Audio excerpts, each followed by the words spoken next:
Dear students, welcome back to Microeconomics. നമ്മുടെ കഴിഞ്ഞ ക്ലാസ്സുകളിൽ മൊണോപ്പൊളി ഡിഫറെന്റ് സോഴ്സസ് ഓഫ് മൊണോപ്പൊളിയെ കുറിച്ചിട്ടാണ് ഡിസ്കസ് ചെയ്തിട്ടുണ്ടായിരുന്നത് അല്ലേ. ഇന്ന് നമ്മൾ ഡിസ്കസ് ചെയ്യാൻ വേണ്ടി പോകുന്ന ഭാഗം എന്ന് പറയുന്നത് ടൈപ്സ് ഓഫ് മൊണോപ്പൊളിയാണ്. ഇപ്പൊ കഴിഞ്ഞ ക്ലാസ്സിൽ നിങ്ങൾക്ക് വ്യക്തമായിട്ടുള്ള ഒരു ഐഡിയ കിട്ടിയിട്ടുണ്ടാവും എങ്ങനെയാണ് ഈ ഫേംസ് മൊണോപ്പൊളികളായിട്ട് മാറുന്നത് എന്നുള്ളത് അല്ലേ.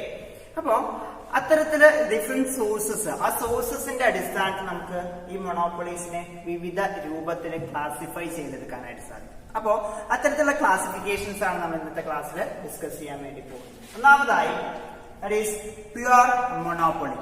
Okay, a pure monopoly is a market structure in which there is a single firm selling a commodity for which there are no close substitutes.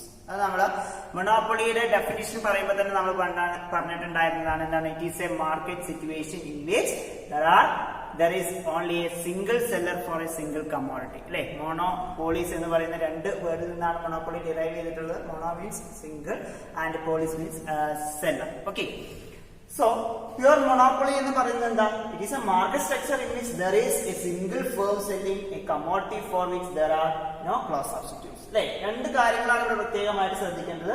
there is a single firm selling a commodity അല്ലെ.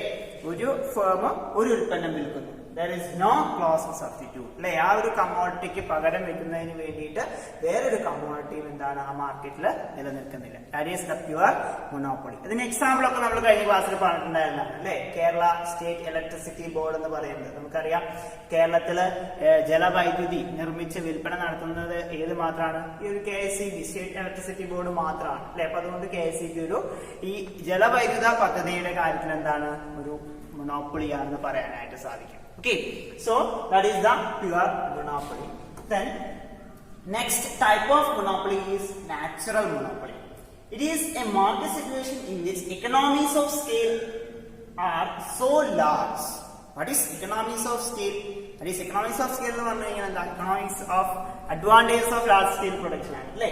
അതായത് ഈ ഒരു natural monopoly ആണ് നിലനിൽക്കുന്നതെങ്കിൽ എന്താണ്, അവിടെ economies of scale വളരെയധികമായിരിക്കും. അതായത് അവിടെ ലഭ്യമായിട്ടുള്ള റിസോഴ്സസ്, ആ ഒരു ഫേമിന് ലഭ്യമായിട്ടുള്ള റിസോഴ്സസ് മുഴുവനായിട്ടും എന്താണ് ആ പ്രൊഡക്ഷൻ ഔട്ട്പുട്ട് വർദ്ധിപ്പിക്കുന്നതിന് വേണ്ടിയിട്ട് വളരെ ഗുണകരമായിട്ടാണ് മാറുന്നത്. ഓക്കെ, അത്തരത്തിലുള്ളതാണെങ്കിൽ that is called natural monopoly. That one firm can supply the total output demanded in the market at a lower average total cost than 2 or more firms. Okay, അപ്പൊ ഇത്തരത്തില് large സ്കെയിലില് advantages അല്ലെങ്കിൽ economies of scale നിലനിൽക്കുന്ന ഒരു firm ആണെന്നുണ്ടെങ്കിൽ അവർക്ക് എന്താണ് total supply നിലനിർത്താനായിട്ട് സാധിക്കുന്നു. ഒരു കമ്മോഡിറ്റിയുടെ ഔട്ട്പുട്ടിന്റെ ടോട്ടൽ സപ്ലൈ നിയന്ത്രിക്കാനായിട്ട് സാധിക്കുന്നു. അതുപോലെ തന്നെ എന്താണ് കൂടുതൽ ഔട്ട്പുട്ട് അവർക്ക് പ്രൊഡ്യൂസ് ചെയ്തുകൊണ്ട് മാർക്കറ്റിൽ എത്തിക്കാനായിട്ടും സാധിക്കുന്നു. So that is called the natural monopoly. Natural monopoly എന്ന് പറഞ്ഞാൽ ഇത്ര മാത്രമേ ഉള്ളൂ. That is economies of scale വളരെയധികം കൂടുതലായിരിക്കും അത്തരം മാർക്കറ്റുകൾക്ക്. ഓക്കെ, അതിന് എക്സാമ്പിൾ ആയിട്ട് നമുക്ക് പറയാം ഇലക്ട്രിക്കൽ ആൻഡ് ഓയിൽ കമ്പനീസ്. ഇത് നമ്മൾ പറഞ്ഞു കഴിഞ്ഞത് തന്നെയാണ് അല്ലെ. ഇപ്പോ എന്തുകൊണ്ടാണ് ഈ KSEBക്ക് ധാരാളമായിട്ട് കേരളത്തിലുടനീളം എല്ലാവർക്കും എന്താണ് ഈ വൈദ്യുതി എത്തിച്ചു കൊടുക്കാനായിട്ട് സാധിക്കുന്നത്? എന്തുകൊണ്ടാണ് ഇവിടെ ധാരാളമായിട്ട് ഡാമുകളിൽ ധാരാളമായിട്ട് വെള്ളം ലഭിക്കുന്നുണ്ട്. അതുകൊണ്ട് തന്നെ എന്താണ് ഇത് ഉപയോഗിച്ചുകൊണ്ട് കൂടുതൽ ഉത്പാദനം നടത്താൻ സാധിക്കുന്നു. സോ അഡ്വാൻറ്റേജസ് ധാരാളം ഉണ്ട് അല്ലെ. എക്കണോമിക്സ് ഓഫ് സ്കെയിൽ നിലനിൽക്കുന്നുണ്ട്. അപ്പൊ അതുകൊണ്ട് തന്നെ എന്താണ് കൂടുതൽ ഇലക്ട്രിസിറ്റി പ്രൊഡ്യൂസ് ചെയ്തിട്ട് എല്ലാവരിലേക്കും എത്തിക്കാനായിട്ട് സാധിക്കും. ദെൻ അതേപോലെ തന്നെ ഓയിൽ കമ്പനീസ് അല്ലെ, ഒപെക് കമ്പനീസ് ഒക്കെ എടുക്കാം. അപ്പൊ അത്തരത്തിൽ ഒപെക് കമ്പനീസ് ഒക്കെ എടുക്കുന്ന സമയത്ത് അവിടെ എന്താ ഒപെക് കൺട്രീസ് ഒക്കെ എടുക്കുന്ന സമയത്ത് അവിടെ എന്താണ് നാച്ചുറൽ ആയിട്ട് അതിന്റെ അഡ്വാൻറ്റേജ് പ്രൊഡ്യൂസ് ചെയ്യാനായിട്ടുള്ള അഡ്വാൻറ്റേജ് ധാരാളമായിട്ട് നിലനിൽക്കുന്നുണ്ട്. അതുകൊണ്ട് തന്നെ കൂടുതലായിട്ട് ഔട്ട്പുട്ട് പ്രൊഡ്യൂസ് ചെയ്യുകയും മറ്റുള്ള രാഷ്ട്രങ്ങളിലേക്കും അതുപോലെ തന്നെ കൺസ്യൂമേഴ്സിനും ഒക്കെ എന്താണ് സപ്ലൈ ചെയ്യാനായിട്ട് സാധിക്കും. ഓക്കെ, അപ്പോൾ നാച്ചുറൽ ആയിട്ടുള്ള കാരണങ്ങൾ കൊണ്ട് അവർക്ക് അഡ്വാൻറ്റേജസ് പ്രൊഡക്ഷനിൽ അഡ്വാൻറ്റേജസ് നിലനിൽക്കുകയാണെങ്കിൽ അത്തരത്തിലുള്ള ഫേമുകൾ നിലനിൽക്കുന്നുണ്ടെങ്കിൽ അതിനേക്ക് നമ്മൾ എന്ത് പറയും, ദാറ്റ് ഈസ് നാച്ചുറൽ മൊണോപ്പൊളീസ് എന്ന് പറയും. ഓക്കെ, എല്ലാ ഫേമുകൾക്കും ഇത്തരത്തില് നാച്ചുറൽ മൊണോപ്പൊളി പവർ ലഭിച്ചുകൊള്ളുന്നില്ല. അതായത് അഡ്വാൻറ്റേജസ് ലഭിക്കില്ല എന്നുണ്ടെങ്കിൽ സ്വാഭാവികമായിട്ട് എന്താണ് അവർ മറ്റുള്ള ഫേമുകളേക്ക് ആശ്രയിച്ച് നിലനിൽക്കേണ്ട അവസ്ഥ ഉണ്ടാവും അല്ലെ. ഇത്തരത്തില് നാച്ചുറൽ ആയിട്ടുള്ള കാര്യങ്ങൾ കൊണ്ട് അവരുടെ മൊണോപ്പൊളി ആയിട്ട് കുത്തകളായിട്ട് മാറുന്നതിനെയാണ് natural monopoly. Next is technological monopolies. Okay, it exists when a firm develops a new technology that it alone can use to produce a new product or production method. അതായത് ഒരു പുതിയ ടെക്നോളജി ഇൻവെന്റ് ചെയ്യാണ്. അപ്പൊ നമ്മൾ വിവിധ രാഷ്ട്രങ്ങൾ തമ്മിൽ എടുത്ത് നോക്കുന്ന സമയത്ത് ഓരോ രാഷ്ട്രങ്ങൾ എന്താണ് വ്യത്യസ്ത ടെക്നോളജീസ് ആയിരിക്കും ഉപയോഗിക്കുന്നുണ്ടാവുക അല്ലെ. അതല്ലാന്നുണ്ടെങ്കിൽ ഒരു ഫേമിന് അവിടെ ഉപയോഗിക്കുന്ന ടെക്നോളജീസ് അതില് എന്താണ് കുത്തകയായിട്ട് മാറാനായിട്ട് സാധിക്കും അല്ലെ. അവർക്ക് ആ ഒരു ടെക്നോളജി മറ്റുള്ള ഫേമുകൾ ഉപയോഗിക്കാത്ത ഒരു ടെക്നോളജിയാണ് ഉപയോഗിക്കുക. ഇപ്പൊ നമുക്ക് എക്സാമ്പിൾ ആയിട്ട് പറയാൻ സാധിക്കും ഈ മൈക്രോസോഫ്റ്റ് പോലുള്ള കമ്പനീസ് ഒക്കെ അല്ലെ. മൈക്രോസോഫ്റ്റിന്റെ ഒക്കെ എടുത്തു പോയി കഴിഞ്ഞാൽ നമുക്കറിയാം കുറേയധികം ഈ ഓപ്പറേറ്റിംഗ് സിസ്റ്റംസ് പ്രവർത്തിക്കുന്നത് എന്താണ് കൂടുതലായിട്ടും ഈ മൈക്രോസോഫ്റ്റ് കമ്പനിയുടെ ഓപ്പറേറ്റിംഗ് സിസ്റ്റങ്ങളാണ്. മറ്റുള്ളവർക്ക് ഉണ്ടെങ്കിൽ പോലും ഇവരുമായിട്ട് കോമ്പീറ്റ് ചെയ്യാനായിട്ട് അവർക്ക് സാധിക്കില്ല. ഇപ്പൊ ഇതിന്റെ മൊണോപ്പൊളി പവർ അല്ലെങ്കിൽ ഈ മൈക്രോസോഫ്റ്റ് ഓപ്പറേറ്റിംഗ് സിസ്റ്റത്തിന്റെ മൊണോപ്പൊളി പവർ വളരെ ഹൈ ആയിട്ട് നിൽക്കുന്നത് എന്തുകൊണ്ടാണ്?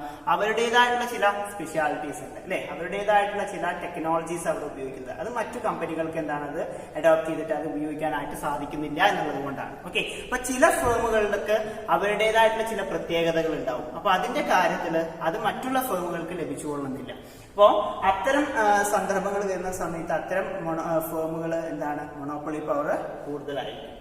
New technologies are protected by patents which grant an inventor to exclusive rights to produce, use an invention for a certain period of time.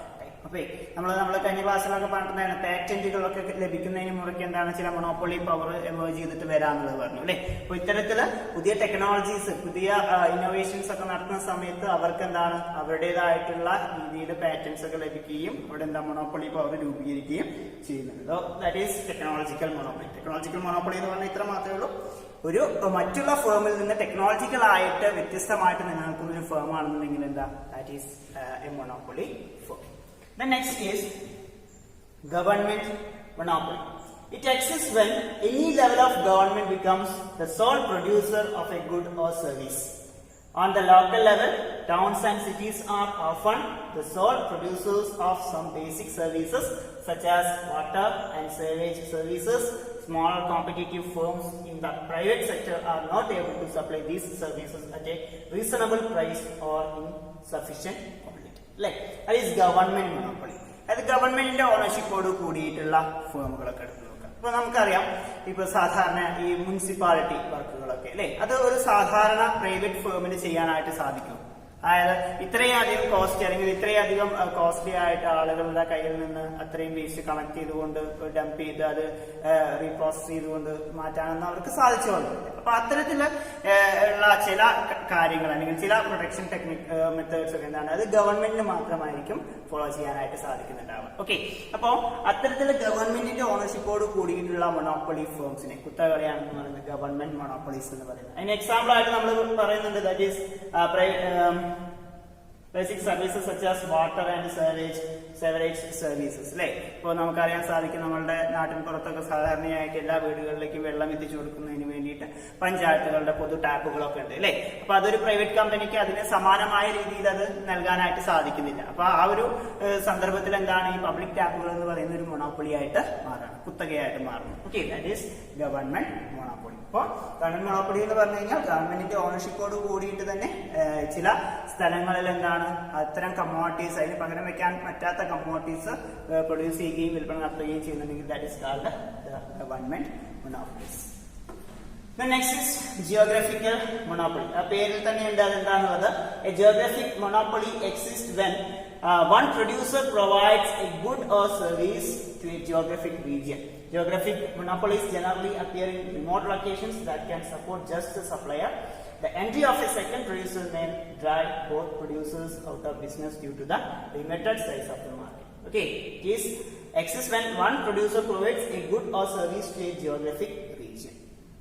അതായത് ഒരു പ്രത്യേകമായിട്ടുള്ള ഒരു ജിയോഗ്രഫിക്കൽ ഏരിയക്കകത്ത് ഏതെങ്കിലും ഒരു ഫേമോ അല്ലെങ്കിൽ ഒരു ഗവൺമെന്റോ അല്ലെങ്കിൽ ഒരു വ്യക്തിയോ ഒരു സർവീസ് പ്രൊവൈഡ് ചെയ്യുന്നുണ്ടെന്നുണ്ടെങ്കിൽ അതിന് മാറ്റാൻ അല്ലെങ്കിൽ അതിന് പകരം വെക്കാനായിട്ട് മറ്റൊരു കമ്മോഡിറ്റീസും അവിടെ മറ്റൊരു സർവീസും അവിടെ ഉണ്ടായിക്കൊള്ളുന്നില്ല. ഇപ്പൊ നമുക്ക് നഗരപ്രദേശങ്ങളിൽ നിന്നൊക്കെ ഉൾവലിഞ്ഞ് നിൽക്കുന്ന സ്ഥലങ്ങളൊക്കെ അവർക്കൊക്കെ ഈ ടെലികമ്മ്യൂണിക്കേഷൻസ് ആയാലും അതുപോലെ തന്നെ ട്രാൻസ്പോർട്ടേഷൻ ആയാലും ഒക്കെ എന്താണ് കുറേയധികം ബുദ്ധിമുട്ടുകൾ നേരിടുന്ന സ്ഥലങ്ങളുണ്ട്. അപ്പൊ അവിടെ സാധാരണയായിട്ടൊരു ആംബുലൻസ് സർവീസ് ഒരു പ്രൈവറ്റ് ആയിട്ടൊരു ആംബുലൻസ് സർവീസ് പ്രവർത്തിക്കുന്നുണ്ട് വിചാരിക്കാം. അപ്പൊ അതിന് പകരം വെക്കാനായിട്ട് അവിടെ വേറൊരു അല്ലെങ്കിൽ ഒരു തരത്തിലും എന്തുണ്ടാവില്ല ഇത്തരത്തിൽ പറയുന്ന സർവീസസ് ഉണ്ടായിക്കൊള്ളുന്നില്ല.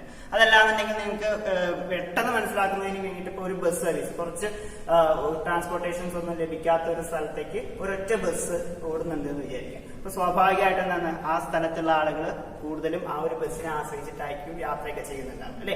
അപ്പൊ ആ ഒരു കാര്യത്തിൽ അല്ലെങ്കിൽ ട്രാൻസ്പോർട്ടേഷന്റെ കാര്യത്തിൽ ആ ഒരു ബസ് എന്തായി മാറണം, മൊണോപ്പൊളി ആയിട്ട് മാറുകയാണ്. ഓക്കെ, അപ്പൊ ഇത്തരത്തില് ജിയോഗ്രഫിക്കൽ ഏരിയയ്ക്ക് അകത്ത് മാത്രം ആ ഒരു സ്പെസിഫൈഡ് ജിയോഗ്രഫിക്കൽ ഏരിയയ്ക്ക് അകത്ത് അവരുടെ മാത്രം സർവീസസ് നിലനിൽക്കുകയാണെന്നുണ്ടെങ്കിൽ അല്ലെങ്കിൽ ആ ഒരു ഫേമിന്റെ പ്രൊഡക്റ്റ് മാത്രം വിൽപ്പന ചെയ്ത് പോവുകയാണെന്നുണ്ടെങ്കിൽ that is called the geographical monopolies. Okay, നമുക്ക് ധാരാളമായിട്ട് ഇത്തരം മൊണോപ്പൊളീസ് ഡെയിലി ലൈഫിൽ കാണാനായിട്ട് സാധിക്കുന്നുണ്ട്.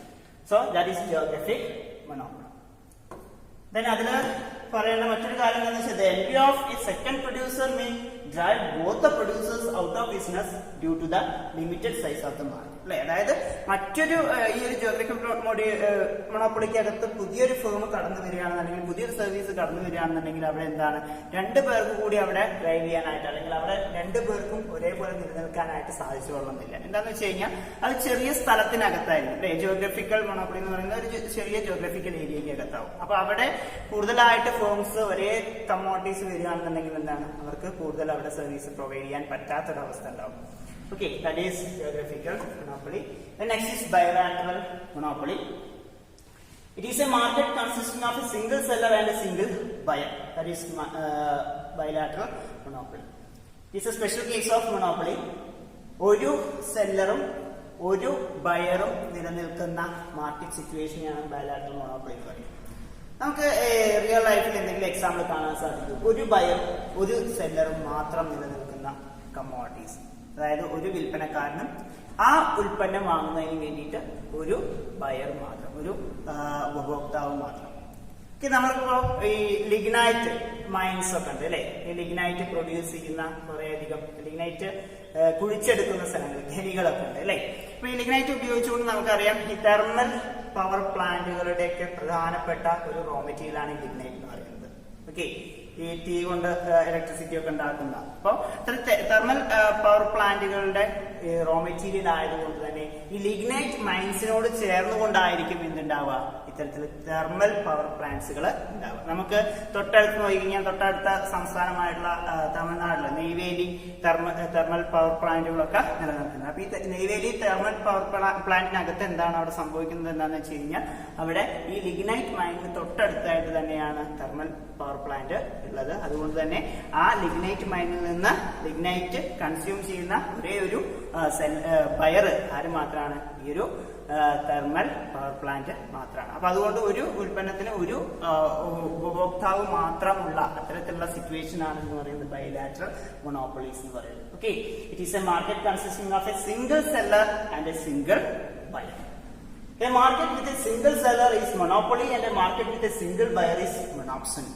Okay, രണ്ട് കേസസ് അവിടെ പറയുന്നത്. എ സിംഗിൾ സെല്ലർ, ഒരു ഉൽപ്പന്നത്തിന് ഒരു വിൽപ്പനക്കാരൻ മാത്രമാണെങ്കിൽ അതിന് എന്ത് പേര് പറഞ്ഞിട്ട് വിളിക്കാം നമ്മള്, മൊണോപ്പൊളി എന്ന് പറയും അല്ലെ.